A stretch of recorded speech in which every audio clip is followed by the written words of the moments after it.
आता सिच्युएशन अशी आहे की पगार आहे 1.5 लाख रुपये, कर्जाचे हप्ते जातात आहे 1.5 ते पावणे 2 लाख रुपयाच्या दरम्यान, तरीही कर्ज फिटायचं नाव घेत नाही.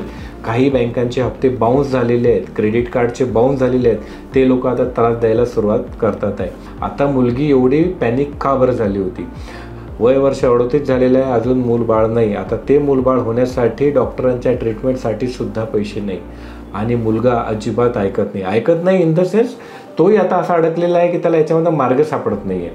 बरं, कर्ज दोघांनी मिळून घेतला होता का? तर तिचं म्हणणं आहे की नाही, मी यांना म्हटलं होतं घर छोटं घेऊ आपण, फर्निचर नंतर बनवू, कार नंतर घेऊ, पण यांनी ऐकलं नाही, सगळीकडे ते कर्ज करत गेले. आता सिच्युएशन अशी आहे की दोघंही पॅनिक आहे आणि ती म्हणते की मला डिवोर्स घ्यायचा आहे. आणि बरं, मी म्हटलं तुमचे काही मारापिटी आहे का? मुलगा दारू पितो का? अजिबात नाही, दोघांचे प्रेमाचे संबंध आहे, फक्त प्रॉब्लेम पैशांमुळं येतोय. आता हा प्रॉब्लेम कसा सॉल्व्ह करायचा? मी मुलाला म्हटलं घर विकून टाका. अजिबात विकायचं नाही म्हणे. सर, माझे नातेवाईक काय म्हणतील, माझे मित्र काय म्हणतील की तुमची अवकात नव्हती तर कशाला एवढं मोठं घर घेतलं?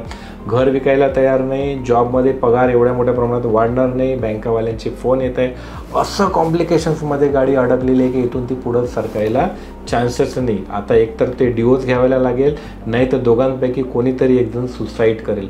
एवढ्या वाईट अवस्थेमध्ये ही गाडी आलेली आहे. तर मित्र, कुठल्याही प्रकारचं कर्ज घेताना, EMI लावताना आपलं डोकं शाबूत ठेवूनच घ्या. ह्या दोघांनी एवढ्या मोठ्या प्रमाणात कर्ज घेतलं की मला प्रश्न पडतो की यांनी त्यांचं डोकं वापरलं नाही का EMI घेताना, किंवा यांना कळलं नाही का आपला पगार एवढा आहे आणि EMI एवढ्या कशा घ्यायच्या आहे. तर हा व्हिडिओ त्या मित्रांना पाठवा जे थगडं आयुष्यामध्ये कर्ज घेऊनच करतात आणि खूप सारे EMI करून ठेवतात. अधिक माहितीसाठी नक्की फोन करा. Thank you. Mutual fund investments are subject to market risks. Read all scheme related documents carefully.